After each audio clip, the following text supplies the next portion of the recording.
Bismillahirrahmanirrahim. Assalamualaikum warahmatullahi wabarakatuh. Alhamdulillah, hari ini kita coba akan lanjutkan kembali bahasan mengenai sifat salat Nabi Sallallahu Alaihi Wasallam yang telah kita uraikan. Baik, untuk hari ini kita akan coba teruskan. Kita berhenti di paparan tentang bagaimana Nabi Sallallahu Alaihi Wasallam mengajarkan kepada seorang sahabat yang meminta kepada Nabi untuk diajari sholat yang baik dan benar. Terangkum di Al-Bukhari nomor hadis 757, pun demikian di hadis Muslim nomor hadis 397, terhubung dari sahabat Abu Hurairah radhiyallahu taala anhu yang mengisahkan tentang seorang bernama Khalad bin Rafi' Az-Zuraiqi. Baiklah, sebelum kita tuliskan beberapa hal, ada hal yang menarik yang Nabi SAW sampaikan ketika Khalad bin Rafi' Az-Zuraiqi berkata, "Ya Rasulullah, ma uhsinu ghairah." Ya Rasulullah, saya tidak mampu lebih baik dari apa yang telah saya tunaikan ini. Kemudian dia berkata, "Alimni, mohon ajarkan aku cara sholat yang benar." Maka disinilah kemudian Nabi SAW menyampaikan dan sekaligus mengajarkan kepada sahabat mulia ini tentang bagaimana cara sholat yang benar. Yang dengan benarnya sholat ini menghasilkan keutamaan-keutamaan yang telah kita uraikan di awal-awal jumpa kita. Baik melahirkan ketenangan kepada jiwa kita, mempercepat terkabulnya doa, menjadi jembatan pengantar kesuksesan dan kebahagiaan, dan turunan kemuliaan-kemuliaan lainnya yang telah dijabarkan, dan silahkan rujuk kepada ceramah-ceramah yang telah kami sampaikan pada kesempatan sebelumnya. Maka Nabi menyampaikan, "Idza qumta ilas shalah." Apabila engkau hendak menunaikan salat dengan sempurna. Ingat baik-baik, kalimat salat itu seringkali disandingkan dengan turunan kata aqama yuqimu atau bahkan qama yaqumu, kan? Jadi kata as-salat ini saya ambil dari diksi dasarnya dulu seperti ini. Ya.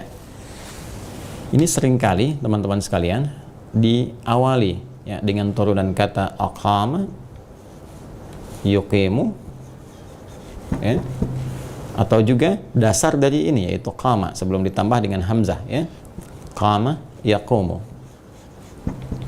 ya.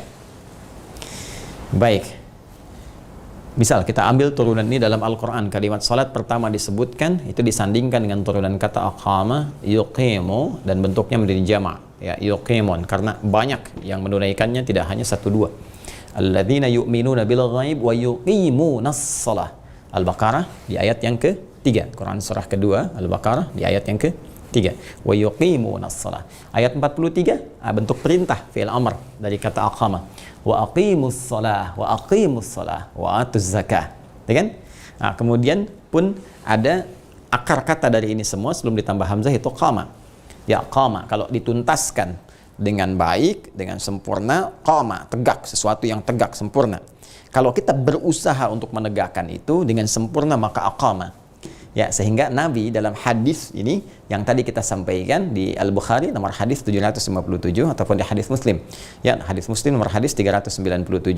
Kalaupun ada perbedaan misalnya di nomornya, cari nanti di rawinya. Sahabat Abu Hurairah di kisahnya Khalad bin Rafi' Az-Zuraiqi, ya, tentang bab al-musi' as-salah, ya, tentang seseorang yang kurang bagus salatnya, gitu kan.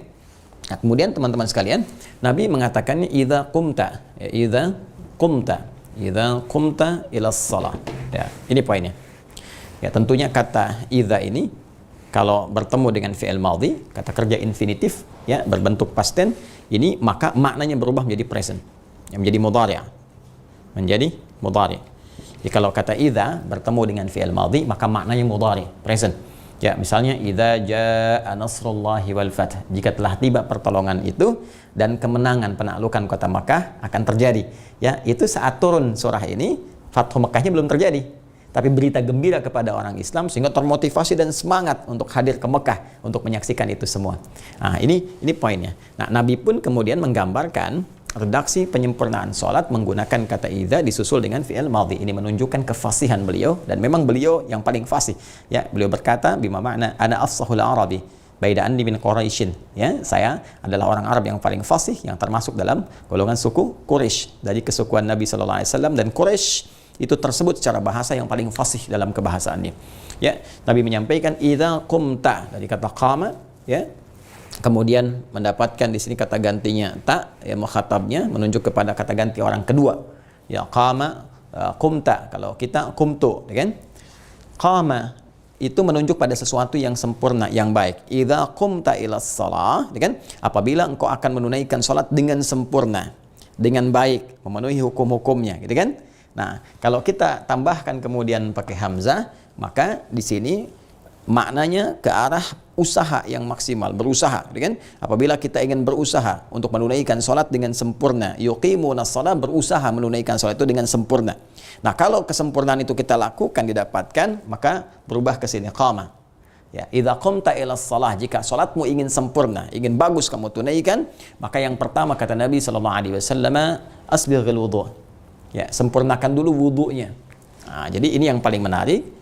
Nabi sallallahu alaihi wasallam kemudian mengantarkan amaliyah salat itu dengan wudu pertama kali ini. Asbighil wudu'.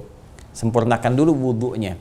Di pertemuan kami saya pernah menegaskan bahwa ada komentar menarik mengenai hadis ini. Bila pun yang salah dari Khalad bin Rafi Az-Zuraiqi itu tata cara praktikal salatnya secara langsung, tentu Nabi akan langsung meluruskan. Ya, tentu Nabi akan langsung meluruskan. Namun demikian, yang paling menarik ketika Nabi mengajarkan dari fase wudu, ini menunjuk ada keterkaitan erat antara benarnya wudu dengan benarnya salat. Karena itulah wudu nanti menjadi syarat ya kebenaran salat saat ditunaikan, syarat sahnya salat saat ditunaikan. Jadi kalaupun benar gerakan salat, bacaan dari awal sampai akhir terasa dalam jiwa, tapi salatnya nggak diawali dengan wudu, maka tidak sah. Ya, pun demikian, kebenaran dalam menunaikan praktikal wudu akan menjadi petunjuk yang jelas dan mengukur bagaimana benar salat ditunaikan. Jadi kalau bahasa singkatnya gini, kalau ingin melihat orang benar salat, cek dulu di wudunya. Ya, kalau wudunya sudah bermasalah, terlalu buru-buru, cepat-cepat, membasuh tidak sempurna, ini menunjukkan pasti salatnya tidak akan sempurna. Ya, pasti bermasalah. Karena itu kita mesti belajar bagaimana cara wudu yang baik, ya? Cara wudu yang baik sebelum kita berupaya menunaikan salat dengan sempurna. Karena ada kaitan erat antara penunaian wudu dengan pelaksanaan salat. Nah, ini dulu kita akan turunkan teman-teman sekalian, ya, tata cara wudu. Jadi kita bertahap ya. Belajar bertahap, kemudian pelan-pelan dan berusaha memahami dengan baik, baru kemudian sampai kepada ujung yang mudah-mudahan kita harapkan berhasil kita raih dari apa yang Allah dan Rasulnya janjikan. Baik, kita mulai dengan wudhu. Bismillah. Wudhu saya naikkan ke atas supaya lebih besar tulisannya seperti ini. Kemudian izin untuk menghapus dahulu ini, ya, supaya lebih mudah menurunkan uraian yang kita bisa perjelas bersama. Baik, saya akan coba turunkan dulu di ayat spesifik dari Al-Qur'annya, Quran surah ke-5, ya kan? Al-Maidah. Teman-teman yang membuka mushaf nanti bisa langsung dicek ya, dikoreksi kalau keliru. Di ayat yang ke-6. Ya, ayat yang ke-6. Di paling kiri ya, di sebelah atas. Baik, Quran surah ke-5 Al-Maidah ayat yang ke-6. Ini yang pokoknya akan kita bahas. Kita ambil dari Al-Quran dulu, nanti turunan-turunan hadisnya juga kita bisa uraikan. Baik teman-teman sekalian, kita mulai dari definisi dulu supaya jelas ya, sebelum sampai ke pokok pelaksanaannya. Baik, wudu ini itu secara bahasa teman-teman sekalian setidaknya memiliki 3 arti utama. 3 arti utama. Nanti saya gali sampai ke akarnya yang paling dalam ya. Tidak hanya tasrifan dari sorofnya, tapi menggali sampai ke fikih lughahnya. Pertama, dia punya arti al-husnu. Ya, sesuatu yang baik. Kemudian an-nadhafatu. An-nadhafatu. Sesuatu yang bersih. Kemudian ad-diya'u. Sesuatu yang menghadirkan cahaya, pancaran kebaikan. Yang ketiga ini bisa kita satukan nanti dalam konteks at-taharah. At-taharah. Ya, nanti kita akan bahas. Baik, mari kita lihat teman-teman sekalian, ini wudu. Al-husnu berarti sesuatu yang baik. Ya. Baik, mulia. Seakan memberikan kesan yang sangat banyak. Ya, bahwa secara syariat wudu itu sesuatu yang baik, yang pasti menghasilkan kebaikan. Ya, secara syariat disyariatkannya wudu membawa dampak-dampak kebaikan, kan? Dampak-dampak kemuliaan. Nanti kita lihat apa jenis kebaikan dan kemuliaannya kita bisa turunkan. Ya, kata al-husnu juga ini sifatnya luas. Ya, jadi bisa menunjuk kepada karakter, bisa menunjuk kepada sifat, ya kan? Bisa menunjuk kepada keadaan. Ya, jadi kalau kita sebutkan hadza amrun hasanun, hadza amrun husnun, ya kan? Ini perkara yang sangat baik, perkara yang sangat mulia. Ini ketika disebutkan kata husnun atau kata hasanun misalnya seakar juga dengan itu, hasuna yahsunu gitu kan? Hasanan wa husnan dan turunannya, maka ini mengandung nilai-nilai sebuah yang disepakati, ya, nilai-nilai kebaikan yang disepakati, sepakat baiknya. Bisa menjadi karakter, kan? Bisa menjadi sifat, bisa menjadi perbuatan dan turunannya. Dan lebih daripada itu, biasanya kalau sudah ada turunan kata yang menggunakan 3 huruf ini, ha 1, kemudian sin 2 dan nun 3, ya, serta sifatnya nanti dengan menggunakan ta, ini bukan sekedar mengandung nilai kebaikan dan kemuliaan, tapi poinnya adalah kebaikan, kemuliaan yang menghasilkan nilai di hadapan Allah Subhanahu wa taala.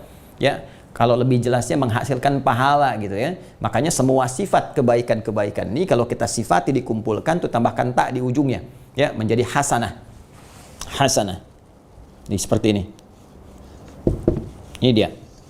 Nah, karena itu banyak nanti ayat di Al-Quran yang menguraikan kepada kita betapa perbuatan baik dan mulia ini, ya, yang kita kerjakan dibenarkan oleh Allah Subhanahu wa taala kemudian melahirkan pahala-pahala.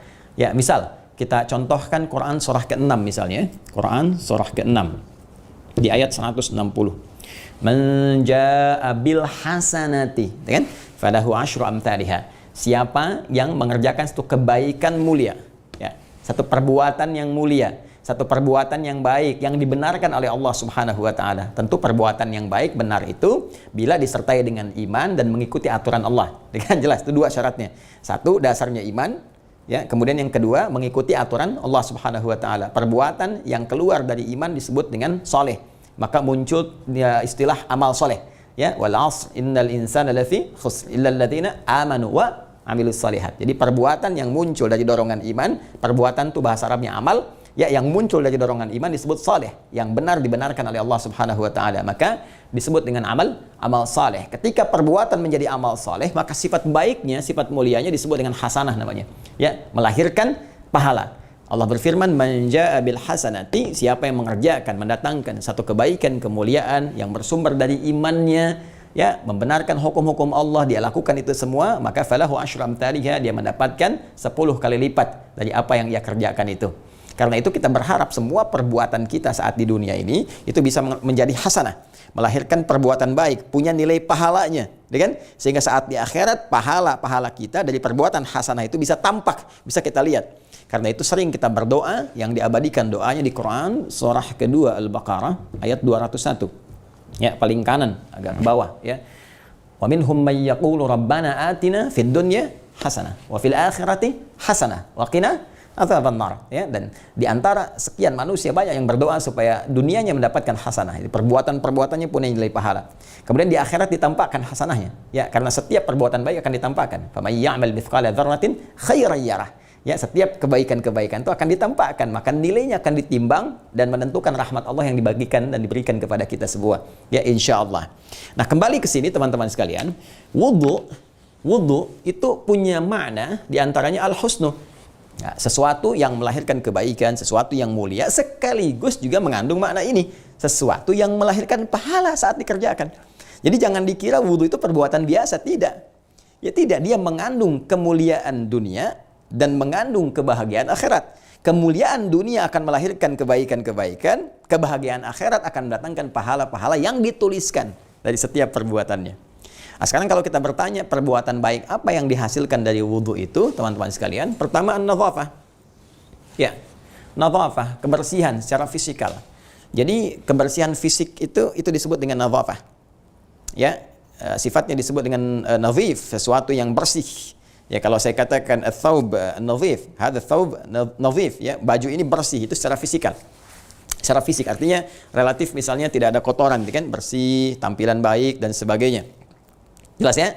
Nah, wudu, kenapa disebut dengan wudu al-husnu dan mengandung makna nadhafah? Karena praktikal wudu ketika kita lakukan itu melahirkan kebersihan pada anggota tubuh kita. Masya Allah, minimal 5 kali dalam sehari. Masya Allah, lihat, wajah dibasuh, kan, bersih. Kemudian tangan dibasuh, bersih. ya kaki dibasuh, bersih. Nah, jadi kalau orang wudhu rajin, benar wudhunya, itu minimal, itu bisa tampak kebersihan dalam dirinya. Makanya orang Islam tuh, Masya Allah itu nggak harus diajari lagi kebersihan. Karena syariatnya menuntun dia tampil bersih. Ya, tampil baik. Kemudian yang paling luar biasa, bukan sekedar melahirkan kebersihan secara fisik, tapi dia juga melahirkan cahaya-cahaya kebaikan. Ya, dia ini juga seakar dengan kata bau, ya. Bau. Nah, seperti ini. Bau. Kalau ini wudu, ya, kita turunkan dari kata tawadda'a, ya tawadda', ya kan? Tawadda'a. Kemudian menyinari disebut dengan adha'a, yudhi'u, adha'a yudhi'u, seperti ini. Kemudian akar dari ini sinarnya itu dha'a, seperti ini. Ya, dari sini muncul masdar namanya dau. Ya. Atau juga disebut dengan dia kalau dia terang, ya. Terangnya pancarannya begitu dahsyat, ya, begitu terang. Kadang-kadang untuk ditatap secara fisikal, ya, kalau ada cahaya fisik yang sinarnya terang, ditatap itu kita tak mampu karena saking terangnya, itu disebut dia. Karena itu mentari di Al-Quran, itu oleh Allah sinarnya disebut dengan dia. Ya, Quran surah 10 Yunus ayat yang kelima. Huwallazi ja'ala syamsa dhiya'a. Dialah Allah yang menjadikan mentari bersinar. Saking terangnya sinarnya, kita nggak bisa tetap langsung begini. Ya, bisa menyebabkan kebutaan, ya, karena saking terangnya. Ya, saking terangnya cahaya itu tak bisa ditatap. Ya, saking terangnya hukum-hukum Allah, ya, saking terangnya bukti-bukti keberadaan Allah Subhanahu wa taala, ya, sampai terasa di sekitaran kita. Ya, bukan tak ada, tapi saking jelasnya tak mampu kita menatapnya walau kita merasakannya. Ya, cahaya matahari saking terangnya nggak bisa kita tatap. Itu disebut dengan dia namanya. Ya, dau standar cahayanya, dhiaun sinar yang sangat terang. Dari kata dha'a di sini, adha'a menyinari, tawadda'a kalau kita jadikan tak di depannya ini, ya teman-teman sekalian, ya tawadda'a yatawadda'u itu dalam konteks berwudu syariat. Ya, hal anta mutawaddi, apakah Anda sedang punya wudu? Orang Arab menyatakan demikian, wudu'an, naik ke sini.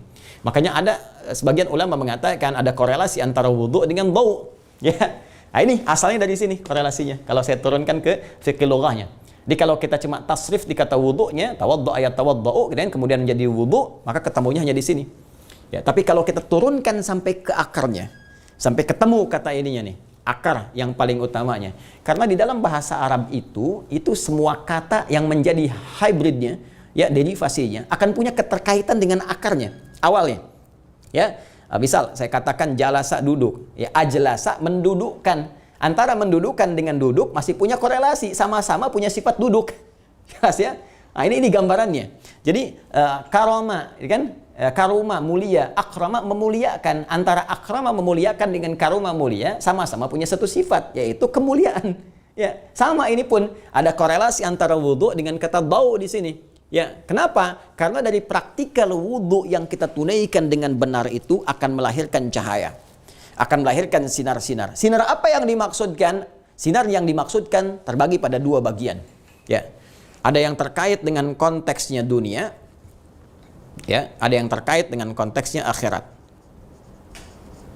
Sifat dia, sifat cahaya yang dihasilkan dari wudu itu dalam konteks kehidupan dunia sifatnya berupa majazi. Ya, majaz kiasan. Dalam konteks aura-aura kebaikan yang tampak dibawa dari wudu itu. Nanti kita bahas, ya, saat kita mencoba mempraktekannya. Jadi orang yang wudunya benar itu, teman-teman sekalian, nanti ketika dia praktekkan wudu itu, ya, ada nilai-nilai kebaikan yang terbawa. Ya, lebih jelasnya nanti secara teknis kita akan terangkan. Sampai dalam hadis Muslim, Nabi SAW menyampaikan orang-orang yang wudunya benar itu bersamaan dengan mengalirnya air wudu itu, bima makna jatuh. Ya, kotoran-kotoran salahnya, kotoran-kotoran dosanya. Ketika dia mengusap wajahnya, jatuhlah kemudian dosa-dosa yang ada di wajah itu. Jatuh dosa-dosa yang ada di tangan itu. Ya, sampai dengan ke ujung kakinya. Ya, ini yang paling menarik. Karena dosa-dosa yang dibasuh dari anggota tubuh kita ini, saat wudhu kita ini, kemudian hilang, maka yang muncul kebaikan-kebaikan. Makanya ketika seseorang berdoa pasca wudhu, doanya menarik. Ya, padahal dia baru basuh nih. Basuh dari wajah, kemudian tangan sampai siku, puncaknya sampai ke kaki, sampai ke kedua mata kakinya, tiba-tiba berdoa. Apa doanya? Asyhadu an la ilaha illallah wa asyhadu anna Muhammadar Rasulullah. Allahumma ja'alni minat tawwabina. Ya, Allahumma ja'alni minat tawwabina. Ya Allah, mohon jadikan aku termasuk orang taubat. Kok bisa wudu tapi doanya selesai taubat?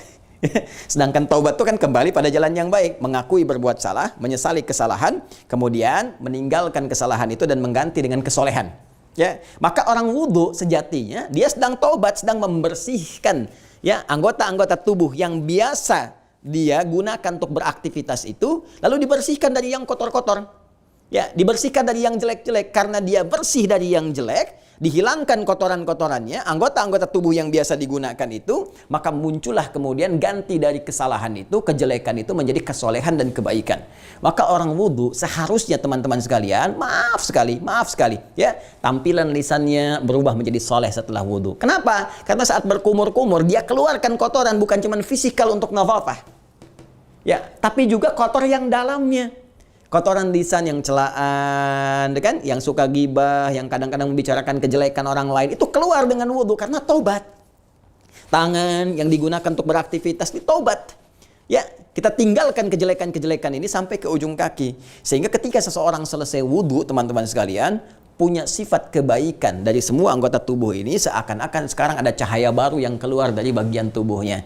Sekarang lisannya bercahaya karena mengeluarkan yang mulia saja. Ya, wajahnya bercahaya karena matanya menatap nilai kebaikan saja. Tangannya bercahaya. Makanya kadang tampak aura kebaikan dari pesona orang wudu kelihatan. Dari bersih, keadaan wajahnya, ya, terpancar cahaya-cahaya kemuliaan. Nah, inilah yang menjadikan di akhirat nanti cahaya yang sifatnya majazi ini menjadi real, menjadi hakiki. Ya, jadi hakiki, menjadi real. Ya. Kata Nabi SAW dalam hadis yang sahih, akan dipanggil umatku di hari kiamat itu ghurral muhajjalin, penuh dengan cahaya. Penuh dengan cahaya. Cahaya mana itu? Jelas hadisnya, min atharil wudu, dari bekas wudunya. Nih, dari bekas wudunya. Sini. Tuh, jadi kalau kita benar wudunya saat di dunia, teman-teman sekalian, fokus baik-baik, fokus baik-baik. Kalau benar wudunya, ini anggota tubuh kita akan berubah menjadi baik, dan kebaikan itu akan melahirkan cahaya yang nyata saat di akhirat. Terpancar cahayanya dari wajah, dari tangan sampai dengan ke kakinya. Kelihatan umat Nabi Muhammad SAW. Ya, satu da'a ummati yaumal qiyamati ghurral muhajjalin, akan dipanggil umatku, kata Nabi SAW, bima makna di hari kiamat itu dengan pancaran cahaya. Kelihatan umat Nabi itu bercahaya. Nanti saat kembali kepada Allah akan nampak semua kejadian itu. Karena sifat al-ghaib itu di dunia diimani, diyakini dengan benar tanpa ragu sama sekali, di akhirat pembuktiannya akan tiba. Ya kan? Ghurral muhajjalin, ada tanda-tanda cahaya min atharil wudu, karena bekas wudunya. Ini poinnya. Ya, jelas ya? Ini saya terangkan dulu supaya nanti ada pemahaman yang menyeluruh, gitu kan? Nah, kembali ke sini teman-teman sekalian, fokus baik-baik. Nah, kalau kita gabungkan ini, ya, keadaan fisik yang bersih karena dibasuh. Kemudian keadaan batin yang bersih juga, dalamnya bersih, suci, ya, dalamnya bersih, suci. Jadi kalau kita bersihkan tangan, kotoran di luarnya itu keluar, terus kotoran di dalamnya yang melekat pada tangan, batinnya pun bersih juga, ikut bersih. Karena tadi kita taubat, basuh tangan, taubat dari dosa tangan dan sebagainya dan keseluruhannya. Maka kalau keadaan bersih dalamnya dan bersih luarnya bersih, suci fungsinya, itu bahasanya berubah, diksinya berubah, istilahnya tidak sama, dari nadhafah menjadi taharah. Ya, makanya kalau kita gabungkan 1, 2, 3, ini wudu ini juga, ya, mempunyai makna at-taharah. Jelas ya? Nah, jadi seringkali disebut dengan tuhur, sesuatu yang membersihkan dan menyucikan. Jadi kalau kita sebutkan nadhafah, itu baru bersih luar. Tapi kalau taharah, bersih luar dalam. Ya, kita katakan tatahhara yatatahharu, dia berusaha untuk membersihkan dirinya sekaligus menyucikan keadaan jiwanya. Karena itu di Quran surah ke-5 Al-Maidah, di ayat yang ke-6 itu, nanti kita akan temukan bahwa wudu disifati dengan kata taharah. Ya, nanti terambil dari kata upayanya, tatahhara yatatahhara. Ya. Nanti kita akan teruskan ke sini. Sebelum masuk ke ayat ini, perhatikan baik-baik. Teman-teman sekalian, untuk mendapatkan kebersihan fisik luar, kemudian kesucian jiwa kita secara maksimal, maka wudu pun harus dipraktikkan dengan baik, dengan mulia. Dan sekali lagi, ini saking pentingnya kita menghadap Allah dalam keadaan yang terbaik, sampai-sampai ini menjadi syarat sahnya salat kita. Ya, ilustrasinya sederhana lah, teman-teman mau menghadap ke pimpinan dan sebagainya, bukankah tampilannya mesti bersih, bagus kan? Anda datang ke pimpinan pakai pakaian kotor dan sebagainya, boleh jadi Anda akan ditolak masuk. Anda akan bertemu Allah, maka lebih wajar, lebih hak, ya lebih berhak Allah mendapatkan keadaan kita dalam keadaan yang lebih bersih, lebih suci, lebih sempurna. Karena itu sebelum menghadap kepada Allah Subhanahu wa taala, kembali kita bersihkan dulu keadaan diri kita, jangan sampai bawa kotoran, kan?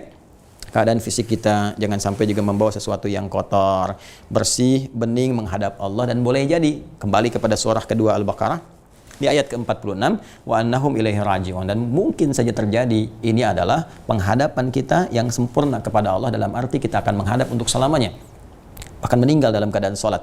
Dan banyak orang meninggal dalam keadaan rukuk, dalam keadaan sujud, bahkan ada yang baru berdiri langsung turun sujud dan meninggal dunia. Allah ta'ala alam bisawab, sesuai dengan ajalnya. Tapi tidak ada yang paling indah kecuali kembali kepada Allah dalam keadaan bersih, ya, dalam keadaan bersih. Nah, untuk membersihkan itu semua, maka kita harus kembali kepada Al-Quran dan hadis-hadis Nabi sallallahu alaihi wasallam bagaimana cara berwudu yang baik. Baiklah, saya mau tanya dulu kepada teman-teman, ini yang biasa kita basuh dalam berwudu, coba cek ya satu-satu. Bukankah itu yang biasa kita gunakan untuk beraktivitas? Coba lihat. Lisan, mulut, kan? Mata memandang, tangan, ini ya digunakan untuk beraktivitas. Kaki melangkah. Yang umumnya kan ini kan yang digunakan kan? Coba lihat keseharian, mata kita kan untuk melihat. Kemudian telinga untuk mendengar, ya kan? Lisan untuk bicara, tangan ya untuk bergerak, kaki untuk melangkah. Ini kan? Nah, tanpa sadar, bukankah dalam keseharian anggota tubuh yang umumnya kita sebutkan tadi seringkali berbuat salah? Mata salah melihat, telinga salah dengar, lisan salah bicara, ya tangan salah bergerak. Kadang-kadang sekarang menulis apa yang nggak bisa diucapkan lisan dituliskan dengan tangan, membuat berita yang salah, ya membuat perpecahan, membuat perselisihan, kaki melangkah pada yang keliru, ya kan? Dan ketika salah, Anda mau pakai menghadap Allah, apa nggak malu menghadap Allah dengan mata yang penuh salah, dengan lisan yang penuh salah, dengan kaki yang penuh celah, dengan tangan yang penuh dengan maksiat? Maka kita mesti bersihkan dulu semua ini, mesti bertobat kepada Allah Subhanahu wa taala, mesti benar kita lakukan, teman-teman sekalian. Karena itu Al-Quran memberikan pokok-pokok yang harus dimasuh, ya, agar kita bisa sempurna menunaikan salat. Maka apa yang kita harus lakukan? Quran surah ke-5 Al-Maidah ayat ke-6, ya ayyuhalladzina amanu. Iman kita dipertaruhkan. Sebelum wudu ditanya dulu iman kita. Ya ayyuhalladzina amanu, hai semua orang yang telah menyatakan dirinya beriman kepada Allah. Ingat baik-baik ya rumus cepatnya.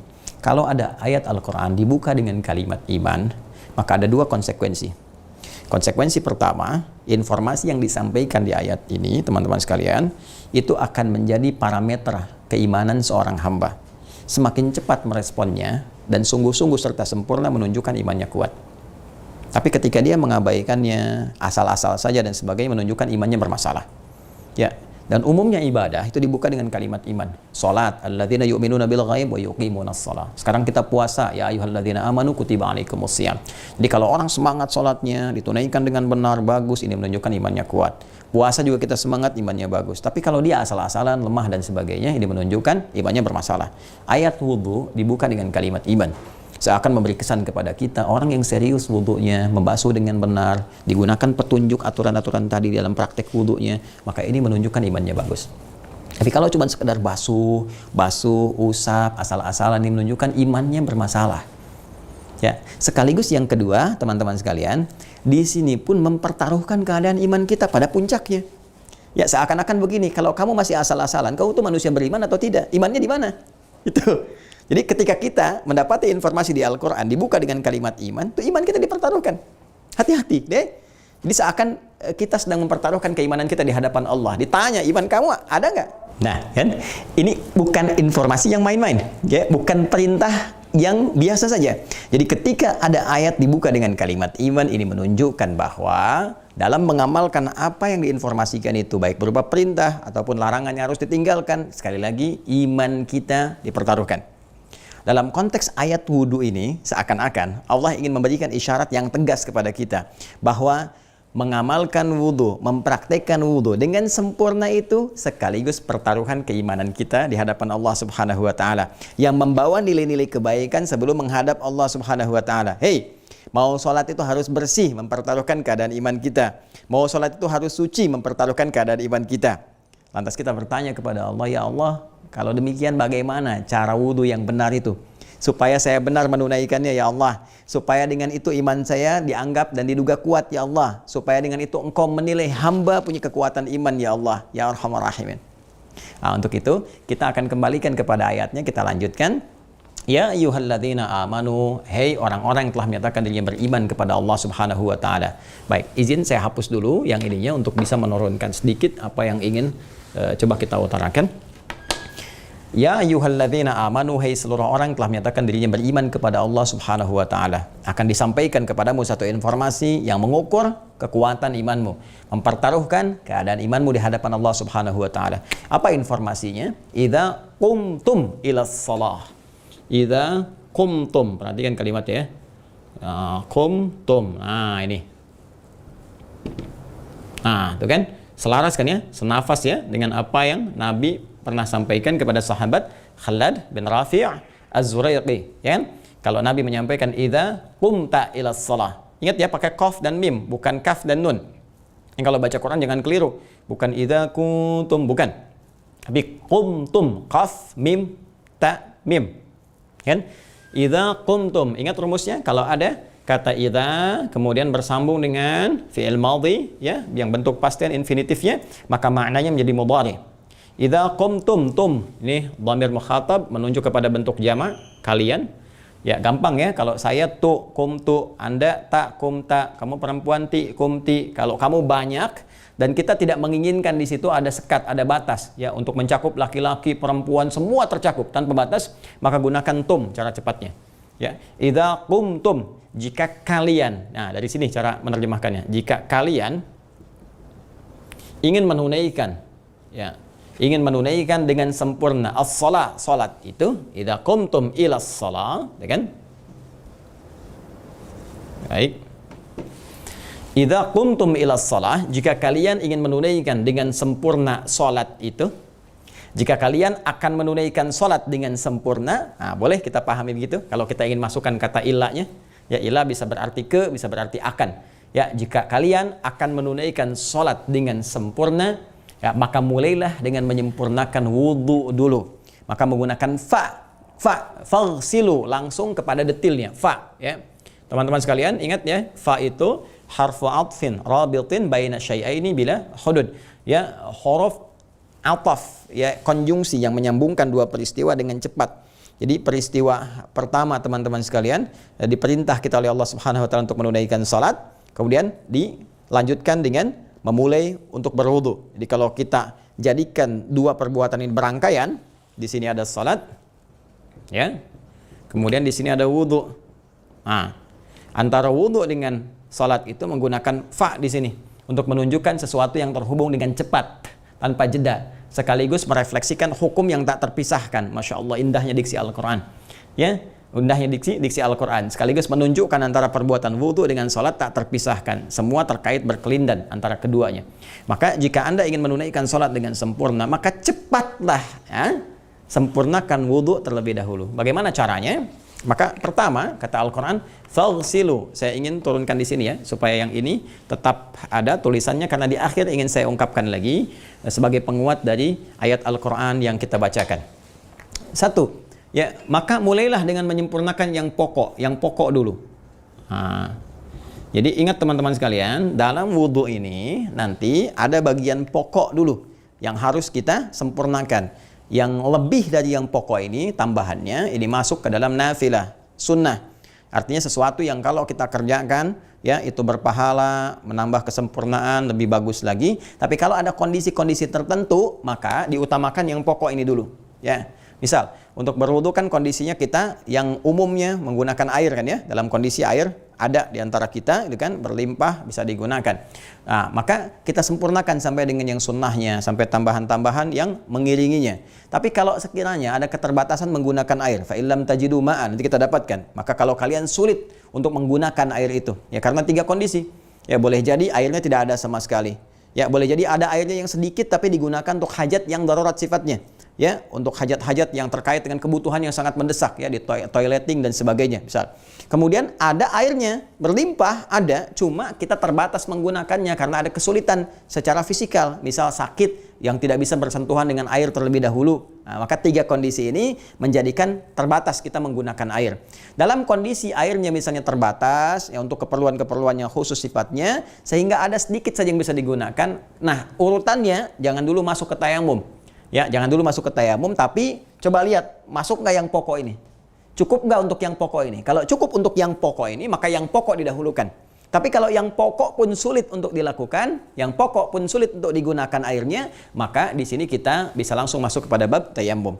Jadi ada 3 tahapan ya, mengerjakan keseluruhannya dengan baik. Kemudian yang kedua, prioritaskan pokoknya jikalau terdapat keterbatasan dalam penggunaan air. Yang terakhir, kalau tak bisa yang pokok pun digunakan karena keterbatasan yang sangat terkait dengan air, maka langsung tayammum. Nah, yang pokok ini ada 4. 1, saya tuliskan redaksi Al-Qur'annya, faghsilu ya wujuhakum. 2, masih ataf ke sini, wa aydiyakum ilal marafiq. Ya. Kemudian 3 redaksinya sudah mulai berubah ya. Yang ini faghsilu, kemudian ini wa aydiyakum, atafnya ke sini, kemudian famsahu. Faghsilu wujuhakum wa aydiyakum ilal marafiq wamsahu bi ru'usikum wamsahu biru'usikum.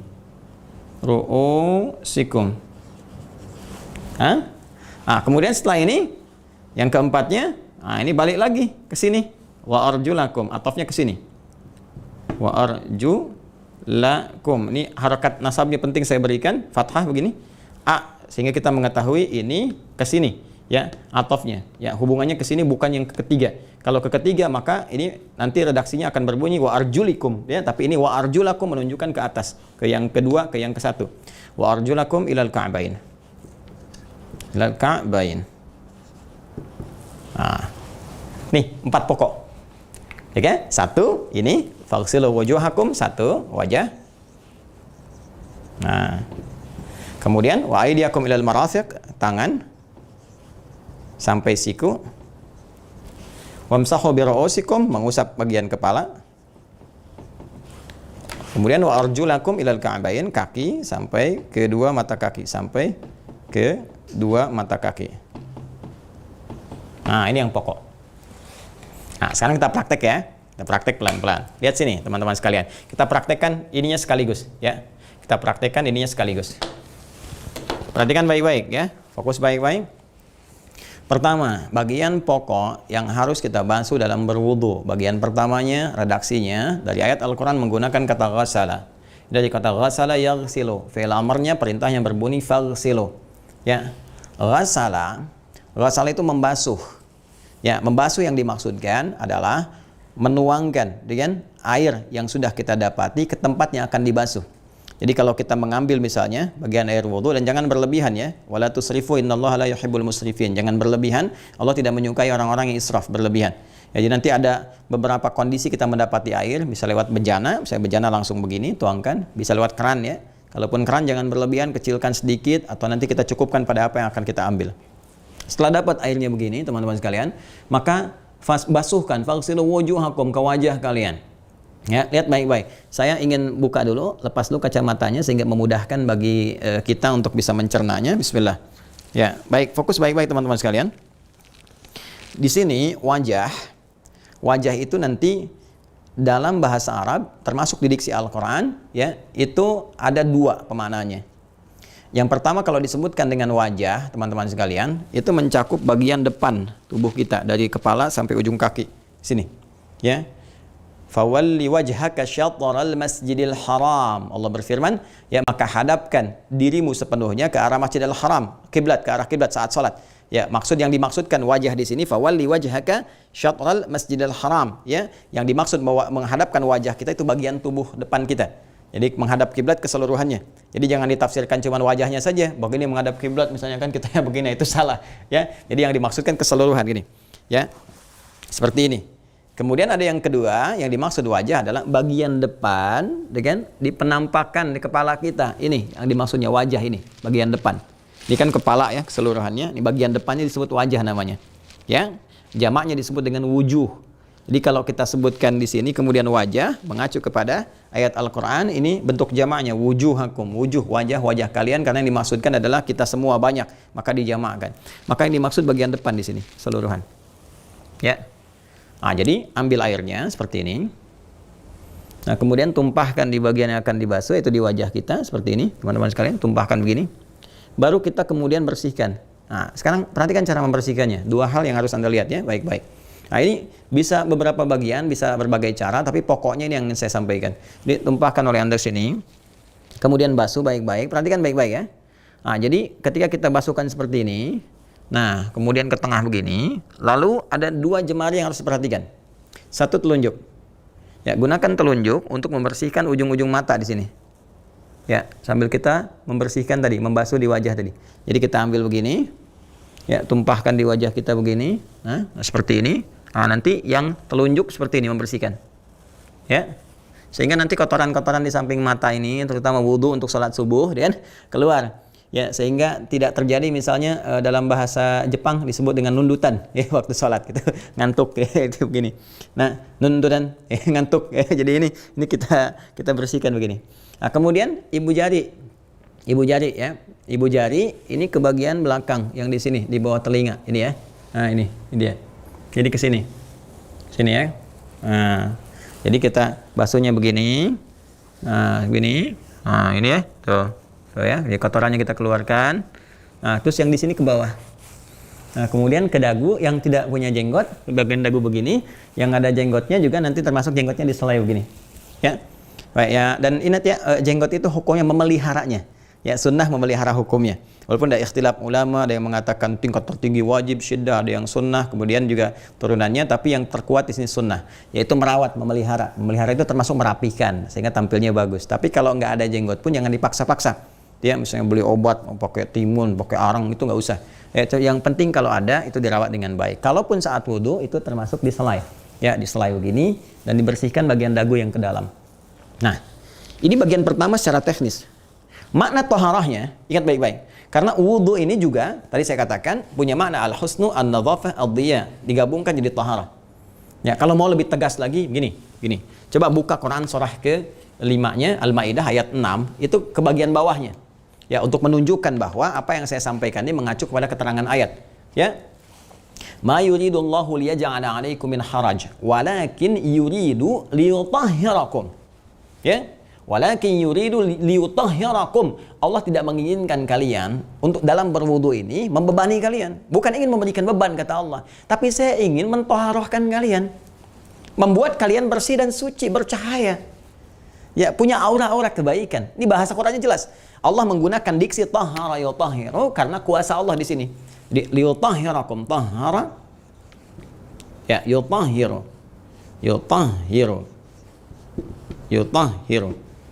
Nih. Walakin yuridu liyutahhirakum, tapi aku ya Allah menginginkan dengan wudu itu liyutahhirakum untuk menyucikan kalian. Nih, yutahhiru tathiran. Ya, akar dari kata ini, sifat dari sini, ya kembali ke sini ke taharah. Ini asalnya. Ya, bahkan setelah itu wa yutimmu ni'matahu 'alaikum. Ya, wa la'allakum tashkurun, dan menyempurnakan nikmatnya untuk kalian. Jadi wudu itu nikmat sebetulnya kalau kita tahu itu nikmat. Karena wudu mendatangkan kebaikan, wudu mendatangkan kemuliaan, wudu mendatangkan cahaya, aura-aura kebaikan. Itu nikmat Allah yang diberikan kepada kita, dan puncaknya di akhirat ditampakkan. Ya, bin atharil wudu, dari bekas-bekas wudunya. Karena itu, karena wudu ini bukan praktikal semata kebersihan, tapi juga penyucian, maka penting bagi kita menghadirkan aspek taharah ini. Ya, bagaimana menghadirkan aspek taharah ini? Rumusnya kembali ke hadis Muslim yang tadi saya bacakan di antara terjemahan pemaknaannya. Ya, kalau kita ingin gali referensinya, boleh di hadis Muslim kita tuliskan dulu ya. Bismillah, mohon izin saya gunakan dulu kacamatanya biar mudah untuk melihat. Ya, Bismillahirrahmanirrahim. Nah, lihat teman-teman ya. Buka hadis riwayat Muslim. Bahkan pembahasannya langsung Kitabut Thaharah. Ya, Kitabut Thaharah. Masya Allah. Ya, ini kalau kita buka di Al-Quran, di hadis, pemaknaan ini terkait berkelindan semua. Kitabut Thaharah. Kitabut Thaharah. Nah ya, jadi yang dibahasnya wudu, tapi nama topiknya, pembahasannya Kitabut Thaharah. Kitab pembahasan tentang taharah. Ya kan? Nah, di sini teman-teman sekalian, babnya tentang khurujul khataya, ya, khurujul khataya, ya, ma'il wudu. Nih, babnya ini. Ya, keluarnya kotoran-kotoran, dosa-dosa. Ya, jadi bukan kotoran fisik. Jadi kalau fisik tadi kan nadhafah, kalau taharah itu hal-hal yang terkait dengan dosa-dosa kesalahan-kesalahan yang melekat pada anggota tubuh yang kita gunakan untuk beraktivitas. Babnya khurujul khataya, keluarnya salah, ya jatuhnya kesalahan-kesalahan kita, ya kan? Ma'il wudu, bersamaan dengan air wudu yang membasahi kita. Bersamaan dengan air wudu yang kita gunakan, maka keluarlah, turunlah, jatuhlah kesalahan-kesalahan yang melekat pada diri kita, yang berada pada tempat-tempat yang kita basuh dalam berwudu itu. Hadisnya riwayat sahabat Utsman bin Affan radhiyallahu taala anhu. Ya, ini menantu Nabi, sahabat utama Nabi yang dikasihi oleh Nabi, bahkan malaikat malu kepada Utsman karena saking tawadhu'nya, ya kan? Saking luar biasa menjaga dirinya. Nah, ini Utsman bin Affan radhiyallahu taala anhu, ya beliau kemudian meriwayatkan satu hadis dari Nabi sallallahu alaihi wasallam tentang kesempurnaan wudu. Ya, man tawaddaa, bunyinya man tawaddaa. Ah, kan? Benar kan yang tadi saya sampaikan? Kalau tadi Anda lihat tayangan sebelumnya yang belum saya hapus, ya wudu kan akarnya dari kata tawaddaa, ya tawaddau, kemudian masdarnya tawadduan wa wuduan. Ini diambil ke bawahnya dari adha'a yudhi'u, akar ke bawahnya lagi doa, ya, doa yang menghasilkan kata dhau'u diyaun, sehingga semua terkait berkelindan. Man tawaddaa. Ya, ini supaya ngajinya bisa maksimal ya. Mohon izin. Man tawaddaa. Man tawaddaa wa ahsanal wudu. Man tawaddaa wa ahsana. Ini kurang lebih demikian karena hadis boleh diriwayatkan oleh maknanya. Man tawaddaa wa ahsanal wudu. Nah, siapapun, man, baik laki-laki, perempuan, tua, muda, besar, kecil, sepanjang beriman, tawaddaa, yang berwudu, wa ahsanal wudu, dan membaguskan wudunya. Ahsana yuhsinu, nih terkait dengan kata ini, al-husnu. Masya Allah, gitu kan? Ini selalu pokoknya kalau kita definisikan tuh nggak jauh dari Al-Quran, dari hadis ya terambilnya. Dan membaguskan wudunya. Ya, bagaimana cara membaguskan wudunya itu? Ini yang akan kita pelajari. Ya, kharajat khatayahu min jasadihi. Ya, kharajat khatayahu